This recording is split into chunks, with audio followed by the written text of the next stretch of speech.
Ada perempuan begini di Luwu? Ada? Nggak ada. Ini perempuan soleha semua ini.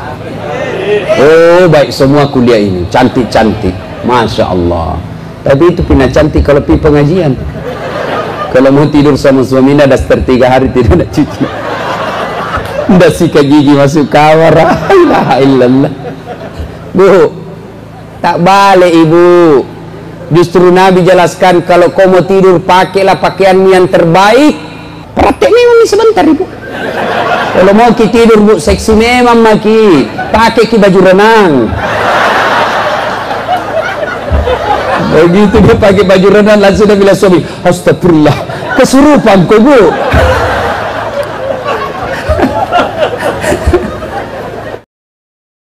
Innallaha yuhibbut tawwabina. Saya cinta kepada hambaku yang bertaubat. Coba lagi kita tuh jangan niaya diri tak. Tidak ada dosa tidak diampuni Allah pak. Tidak ada. Satu saja dosa tidak diampuni Allah. Dosa syirik bukan. Apa dosa yang tidak diampuni Allah? Adalah mengaku diri sebagai Tuhan. Kenapa Fir'aun tidak diampuni Allah? Kenapa Namrud tidak diampuni Allah? Karena dia mengaku dirinya sebagai Tuhan. Selama bapak tidak mengaku sebagai Tuhan, diampuni dosata. Dengan catatan sebelum ajal menjemput. Maka, tahu maki. Siaga todo dosata bos. Tidak ada dosa tidak diampuni Allah. Kita yang tidak mau bertobat. Dosa kepada Allah, jangan cemas. Allah pasti ampuni. Tapi dosa kepada sesama manusia, ini yang susah. Kalau bapak dosa kepada tetangga susah pak. Bagaimana susahnya Ustaz? Harus ki dulu menyesal. Diakui salah kak, saya salah dulu waktu kuserobot pagarmu. Akui, menyesal. Yang ketiga, jangan ulang. Yang keempat, ganti dengan kebaikan. Yang kelima, ini yang jadi masalah. Minta maaf sama yang bersangkutan. Maafkan saya pak. Kuserobot tanahmu toh, saya menyesal, ambil sekarang. Kalau berkaitan dengan barang, wajib kasih kembali barang. Selama barang itu tidak dikembali, biar nangis-nangis darah ki bertobat di depan Allah. Hitam jidatnya gara-gara sholat, tapi barangnya orang tetap diambil, tidak diterima tobat tak. Dengar baik-baik para ASN, pegawai, pejabat yang pernah ngambil barang-barang negara. Selama bapak masih ambil itu barang negara, selama itu bapak tidak akan diterima tobatnya. Maka yang pernah ngambil barang-barang kantor kasih kembali besok. Kembali memang masa esako tu bos, masa esako detut ajak lalu maka ada uruntuk topi na uruntuk totu tuh wita topi na wita kita totu. Jangan pak, ibu-ibu yang pernah ngambil sendoknya orang waktu pengantin kasih kembali. Ambil piring, banyak itu biasa kalau pengantin. Hilang sendok, hilang piring, padahal itu sendok piring tidak ada kakinya. Sepupu kita ambil, tidak boleh, kasih kembali. Nah, ibu bapak, saudara-saudara sekalian. Nah, kisah kedua. Saya ingin kisah ceritanya Nabi Ayub alaihissalam. Lalu apa kaitannya nanti? Kita coba kaitkan dengan kehidupan. Ya, Ayub alaihissalam hebat, kaya, banyak harta, tapi dermawan. Orang kaya banyak di Toti ini, banyak orang kaya pak, banyak sekali punya merica di sini. Tapi yang susah adalah kaya dermawan. Yang banyak kita lihat kaya seke, kikirigalla paku jambatan. Itu yang banyak. Tidak mau bersedekah. Tapi hebatnya Ayub alaihissalam, banyak hartanya, lebih banyak lagi disedekahkan. Akhirnya seluruh malaikat memujinya, termasuk manusia pada saat itu memuji. Luar biasa kedermawananmu kau Ayub. Iblis bilang begini, Tuhan, tidak kuakui itu Ayub. Dia begitu karena dia kaya. Dia rajin beribadah karena dia kaya. Coba kalau dia miskin, berhenti dia sholat. Nah bilang Tuhan, Iblis, saya lebih tahu dari kau, jangan kau banyak bicaramu. Cuma dalam kitab tidak tahu begitu bicaranya. Ini gayanya Ustadz Das'ad supaya tidak mengantuk ki.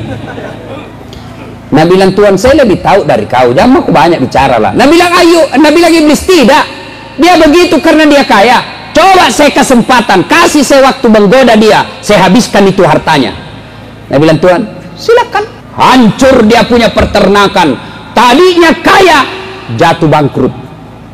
Datang iblis, Ayub, sudah mau itu sembah Tuhanmu, apalagi Tuhanmu kau sembah?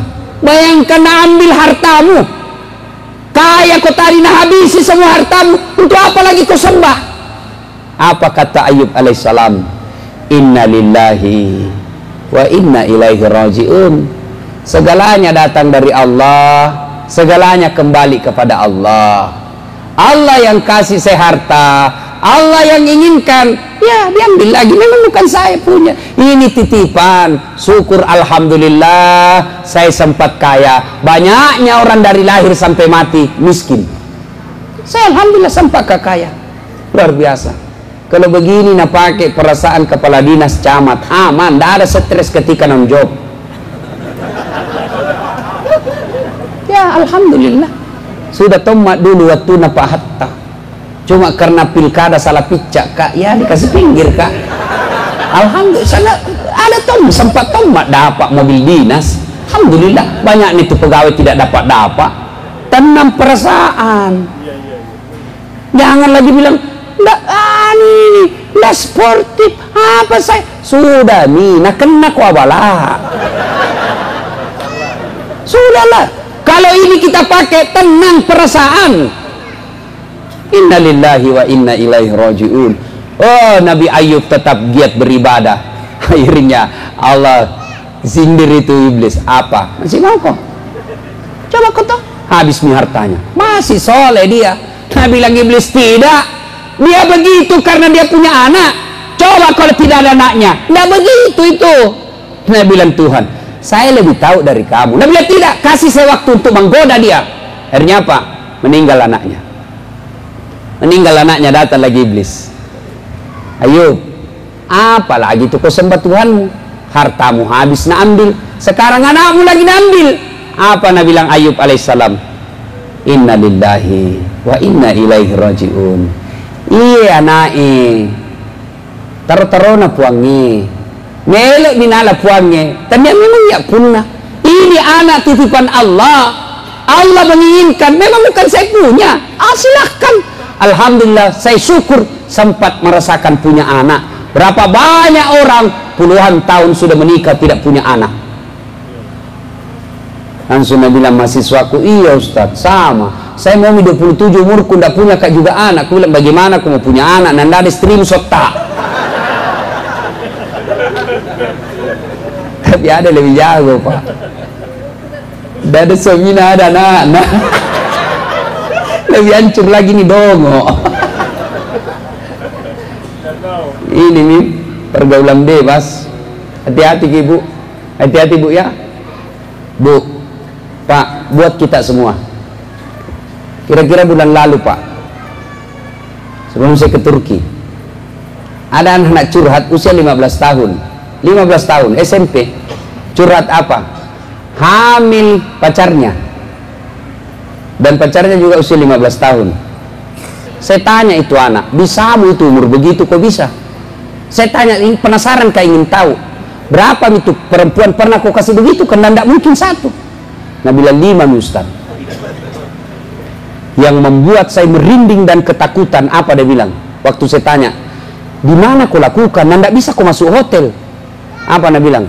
Di rumahnya itu perempuan. Bagaimana caranya? Dia bilang orang tuanya kan pegawai. Saya sudah tahu jam pulangnya. Hati-hati ibu. Suami istri bekerja, anak tak sudah gadis, dan malam baru ada di rumah. Hati-hati ki.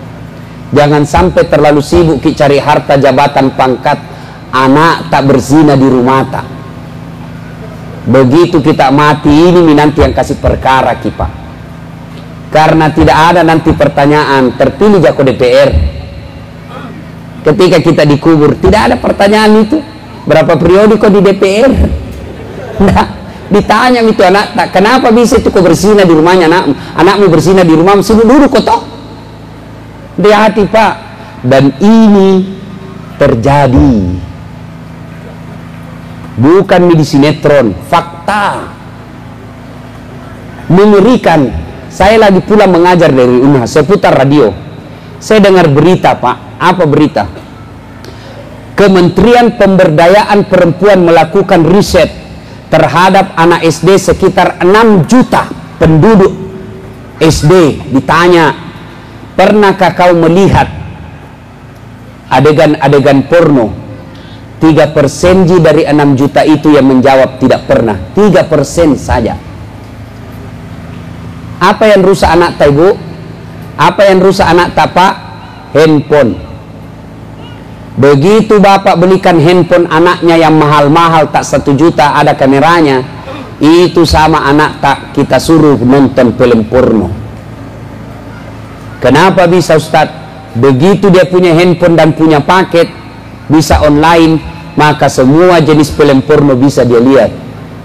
Bu, boleh ibu belikan smartphone anaknya, boleh bapak-bapak belikan HP yang mahal-mahal, tapi ibunya harus periksa setiap saat apa SMS-nya, apa WhatsApp-nya, apa fotonya, apa videonya yang ada di situ. Jangan sampai kita belikan handphone tidak pernah kita periksa HP-nya anak tak. Masolang itu anak tak, Pak. Apa yang rusak? Bu, barangkali ibu tidak tahu, karena kita kasihan sibuk makin cari nafkah. Apa yang rusak anak tak sekarang? Ada yang namanya video call. Apa itu video call? Video sambil dia lihat videonya, menelpon sambil dia lihat gambarnya. Kalau nelpon manual yang dengar saja, itu tradisional. Sekarang anak-anak menelpon pakai video. Nah, lihat itu anak tak yang cewek, karena di dalam kamar, supaya tidak kedengaran pakai headset. Baku bicara nih. Nah, bilang nih cowoknya, jangan kau ngomong nah supaya tidak dengar mamakmu. Ya, lihat ke bibirmu, Dek. Kasih keluar nih data. Kasih turun di leher. Ini, nah bilang cowok, Dek, putihnya penasaranku. Lihat ki, Dek. Iya dong, kan saya anak mami, Kak. Kasih lihat turun-turun lagi sedikit. Cek depi. Masolang anak tak, nampak guru salah. Hati-hati ki, Bu. Kasihan Kak lihat anak-anak sekarang, Bu. Kasihan. Jangan sampai kita kaya, bagus, rumah tak mewah, tapi anak tak ditiduri orang di rumah tak sendiri. Hati-hati ya. Hati-hati. Ngeri sekarang pergaulannya itu anak-anak, Pak. Kalau kita yang anak laki-laki, apa yang rusai? Lem pox. Nah, campur lem tikus. Sebulan sekalian mau campur lem Korea, nah ndak bisa tak buka mulutmu dong. Belem-belem, lem tikus pergi na minum. Ya ilaha illallah. Ndak. Nah, digoda Ayub. Sudahlah, nah ambil anakmu. Alhamdulillah, sempat ke punya anak. Dia bilang, Tuhan, apa? Hebat toh. Luar biasa itu Ayub. Apalah bilang lagi di iblis? Tidak, dia begitu karena dia sehat. Coba kalau dia sakit. Apa Nabi bilang? Tuhan, saya lebih tahu dari kau. Silahkan kau coba. Coba lagi, sakit Nabi Ayub. Sakitnya, Pak, seluruh anggota tubuhnya dimakan ulat. Sampai detik ini, ilmu medis menunjukkan tidak ada orang yang pernah sakit seperti sakitnya Nabi Ayub. Datang iblis. Ayub, apalagi itu kau sembah Tuhan?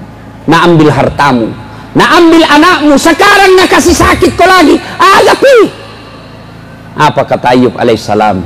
Inna lillahi wa inna ilaihi raji'un.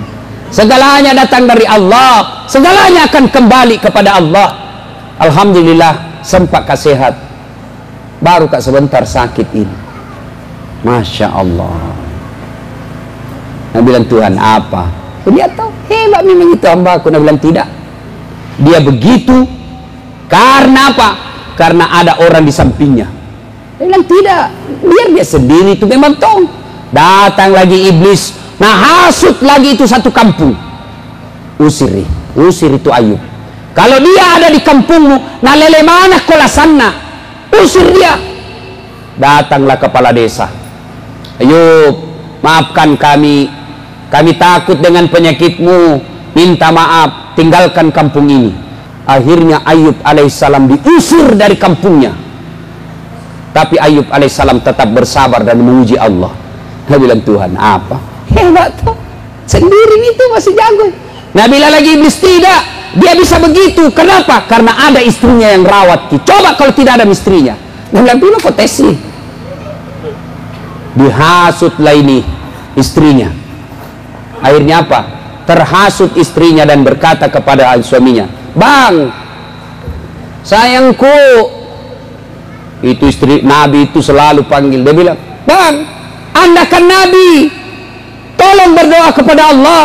Minta doki kau kuangi supaya sembuh penyakit kita." Apa kata Ayub alaihissalam? "Sayangku." Oh, itu Ayub dan umumnya para nabi romantis sama istrinya, Pak. Ini bapak-bapak kalau ngomong kisah istri kita panggil sayang ji. Nabilah magilek-gelek Ustaz. Padahal waktu dulu diodo-odo sangin sayang. Hati-hati ki sayang. Batu sayangku, batu sayangku. Itu waktu masih pakai tim baru. Sekali 3 mi anak na bonyok-bonyok mi. Tak tumpu kaki ini cerita apa kita bilang di mana sumpah matanu dongok. Nabi bilang Ayub alaihissalam, Nabi bilang istrinya berdoa ki supaya sembuh. Anda kan Nabi. Dengar jawabannya Nabi Ayub, Pak. Saya malu berdoa kepada Allah. 81 tahun saya sehat, baru ke 16 tahun sakit. Masa saya mau berdoa? Malu saya. 81 tahun saya sehat, baru 16 tahun saya sakit. Saya malu minta kepada Allah. 16 tahun, Pak. Kita baru 3 hari sakit gigi, tidak mau api berjamaah. Kenapa? Karena saya yang sakit. Rajin kupi mesin anak kasih sakit. Kenapa bukan yang pabotor, Tuhan?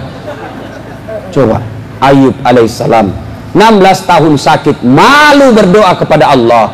Akhirnya apa? Istrinya jengkel. Dia bilang, sudah dipalek urusi alemu, disuruh ke melodot ya toko, urusi alemu, usalaiko. Maka dia Nabi Ayub, no palek, pilih aku. Tapi ingat, kalau kau pulang nanti ku cambok kau 100 kali. Nabi bilang, maafkan saya bang, saya tinggalkan, capek kau urusku. Masya Allah. Ada perempuan begitu di sini? Ada? Begitu pensiun suaminya tidak pernah mina urus. Yang kayak begitu, kasih begitu orang pensiun kok dong. Itu laki-laki kalau pensiun bu, peka sekali perasaannya. Percaya ki, post power syndrome namanya. Sangat peka perasaannya. Sampai-sampai ada majelis taklimku di Makassar bilang begini, Ustaz, tidak tahu ini kenapa saya pensiun gampang sekali tersinggung. Itu pekerjaanku semenjak pensiun. Pagi-pagi nonton itu baring-baring kok dong, nonton televisi. Ada itu kucingnya, cucuku itu di sampingku juga baring-baring. Lewat istriku nak tendang itu kucing. Apa ini kucing? Tidur saja kerjanya. Saya tersinggung.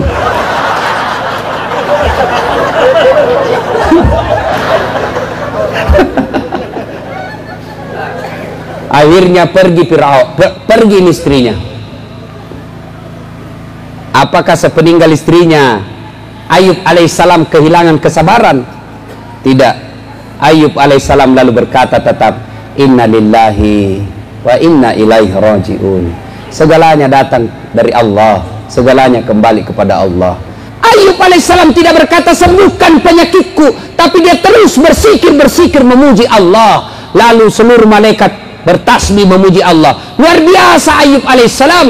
Lalu Allah perintahkan kepada Jibril, Jibril, kau turun datangi Ayub alaihissalam. Perintahkan Ayub, hentakkan kakinya ke pasir dengan izin Allah. Setelah dihentakkan kakinya di pasir, air keluar dari pasir yang dihentakkan itu. Lalu Jibril berkata, Ayub, buka bajumu, tempel itu air. Lalu air itu melengket di bajunya Ayub alaihissalam, membasuhi bajunya Ayub. Lalu Jibril berkata, usap ke seluruh tubuhmu yang kena penyakit. Diusapkanlah ke seluruh tubuhnya dengan izin Allah, sembuh Ayub alaihissalam. Begitu sembuh Ayub alaihissalam mulai berniaga lagi, sukses usahanya, makmur kembali hidupnya. Datang lagi istrinya, bang, ada panggil kak kasih, cakap lupa kak kasih, kasih nah. Ada perempuan begini di Luwu? Ada? Nggak ada. Ini perempuan soleha semua ini. Oh baik semua kuliah ini, cantik-cantik, masya Allah. Tapi itu pina cantik kalau pergi pengajian. Kalau mau tidur sama suaminya daster 3 hari tidak ada cuci. Udah sikat gigi masuk kamar. La ilaha illallah. Bu, tak balik ibu. Justru Nabi jelaskan kalau kau mau tidur pakailah pakaian yang terbaik. Praktek memang sebentar ibu. Kalau mau ki tidur bu seksi memang maki. Pakai ki baju renang. Begitu dia pakai baju renang langsung dia bilang suami, astagfirullah, kesurupan kau bu.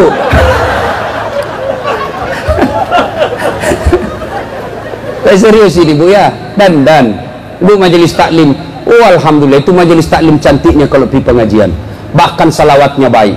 Saya bayangkan ini bu penghuni surga. Anda pulang suaminya, dia dandan cantik-cantik, suaminya ada di sampingnya, lalu dia bersalawat di depan suaminya, berdandan untuk menyenangkan hati suaminya, lalu dia bersalawat menghibur suaminya.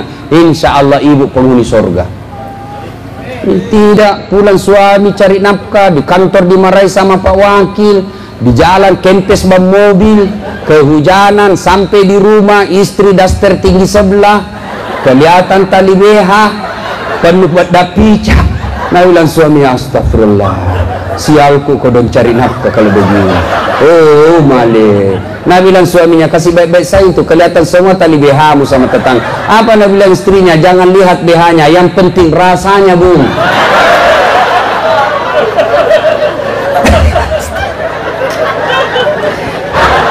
Kita nonton sinetron, yang kita lihat Agnes menikah, dilihat cantik-cantik, balik kile istri tak, berat badannya 120, rambutnya acak-acakan, duduk di kursi nak angkat kakinya, nak angkat kalepaknya begitu, malotong, baru menguap. Oh, bagaimana tidak kesurupan suami kita? Ibu, jangan tahu bu, nak kena semua gitu. Makanya ibu, servis saya kurang itu suami kita, ya. Baru sudah jelek, nalarang lagi suaminya kawin lagi. Memang caranya kamu diharap, mesin tua, perawatan tinggi, pemakaian kurang.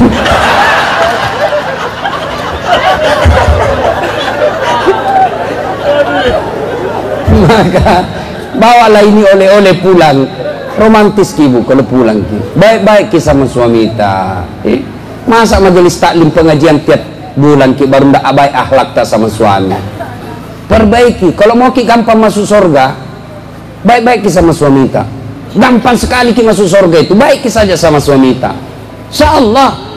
Fungsi utama sebenarnya suami itu bukan cari nafkah.